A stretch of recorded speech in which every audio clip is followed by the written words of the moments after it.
Then he said to them, I assure you there are some standing here who will not taste death until they see the kingdom of God come in power.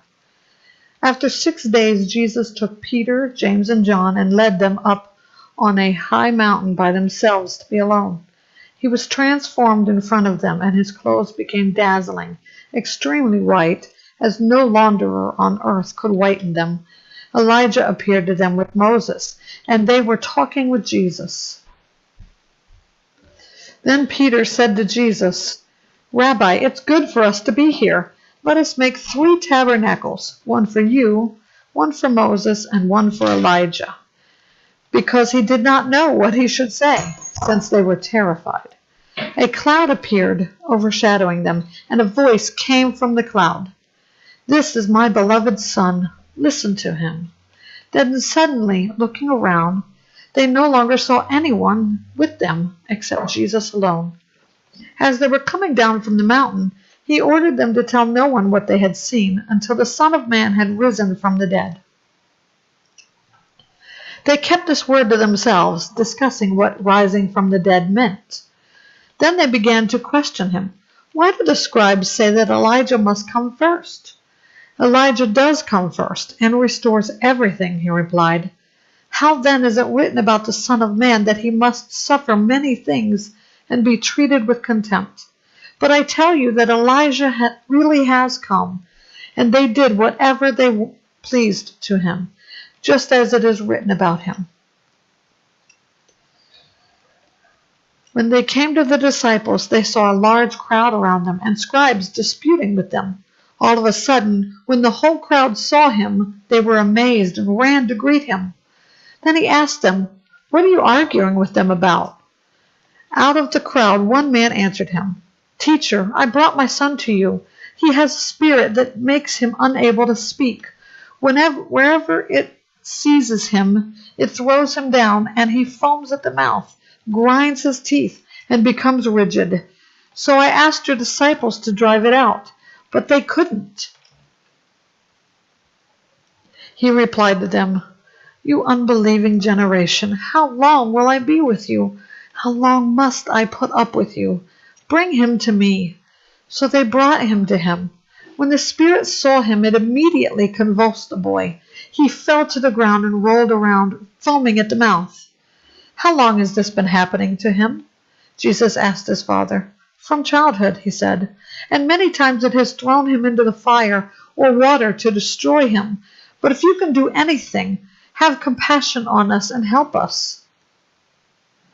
Then Jesus said to him, If you can, everything is possible to the one who believes. Immediately the father of the boy cried out, I do believe. Help my unbelief.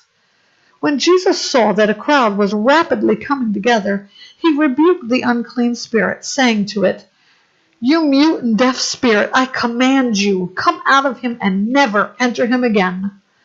Then it came out, shrieking and convulsing him violently. The boy became like a corpse, so that many said, He is dead. But Jesus, taking him by the hand, raised him, and he stood up.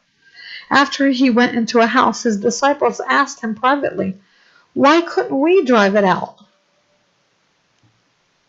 He told them, This kind can come out by nothing but prayer and fasting.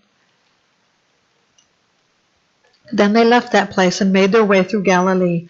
But he did not want anyone to know it, for he was teaching his disciples and telling them, The Son of Man is being betrayed into the hands of men. They will kill him, and after he is killed, he will rise 3 days later.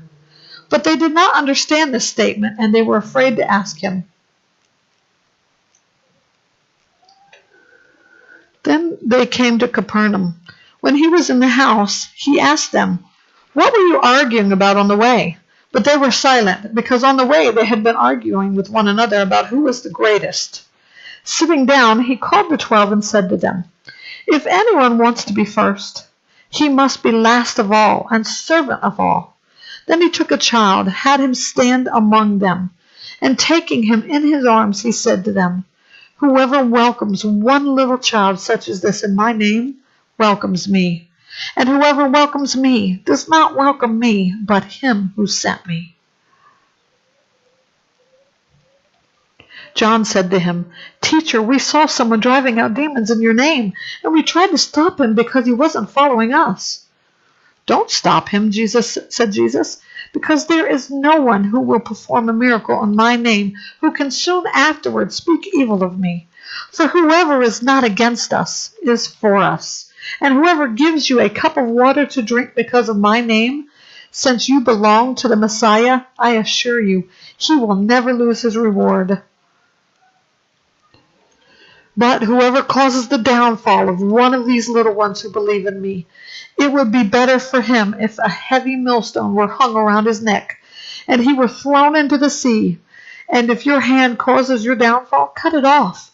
It is better for you to enter life maimed than to have two hands and go to hell, the unquenchable fire, where the worm does not die, and the fire is not quenched.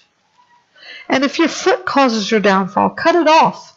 It is better for you to enter life lame than to have 2 feet and be thrown into hell, the unquenchable fire, where the worm does not die and the fire is not quenched.